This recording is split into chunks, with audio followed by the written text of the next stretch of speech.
Steve Newman reports on one person already using the brand new system.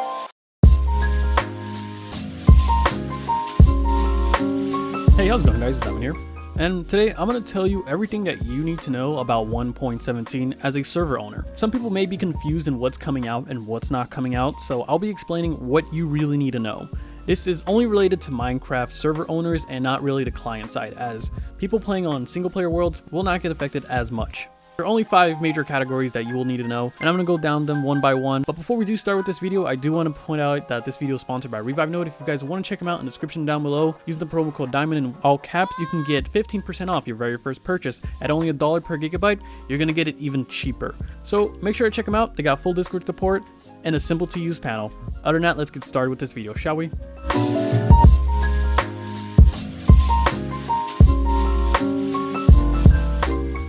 To begin, let's address the elephant in the room, the world generation. It will not be changing. It will still use the default Minecraft world generation, and some may think this as a bad thing, but honestly, it's a good thing, as they're going to be cleaning up their code and making it so it has a smooth transition from old worlds to new worlds on part 2 of the 1.17 release. And what this means is you're not going to have the plus 64 and plus negative 64 addition to the top and bottom of the world. To me, this is a good change, as again, they're going to clean up the code and make it better when it actually comes out. Another huge change is that Java 16 is going to be the default now, so you will have to change it. For Revivenode, for example, it is as simple as going into the settings and changing it to Java 16. If you're using a client side or a home hosted server, you will have to install Java 16, and you will get a message on your launcher saying that you need to update if necessary, which is a nice change, but I wanted to make sure everyone's informed of. One major large improvement that I really want others to start using is F3+L, which is a new addition that you can track the server information to see what may be causing lag. That is a big change,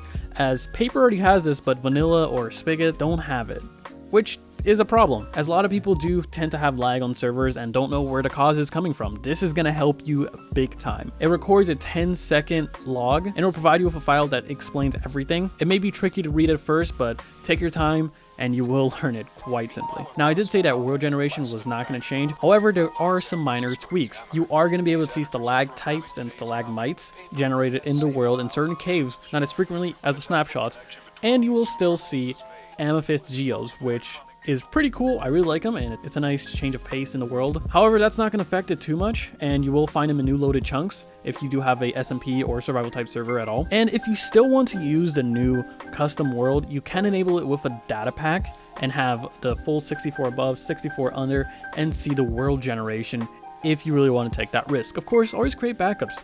It is super important to do so, as you may not get your world back. Upgrading should be simple as just updating from 1.16 to 1.17, as they haven't changed too much of the code other than the Java version.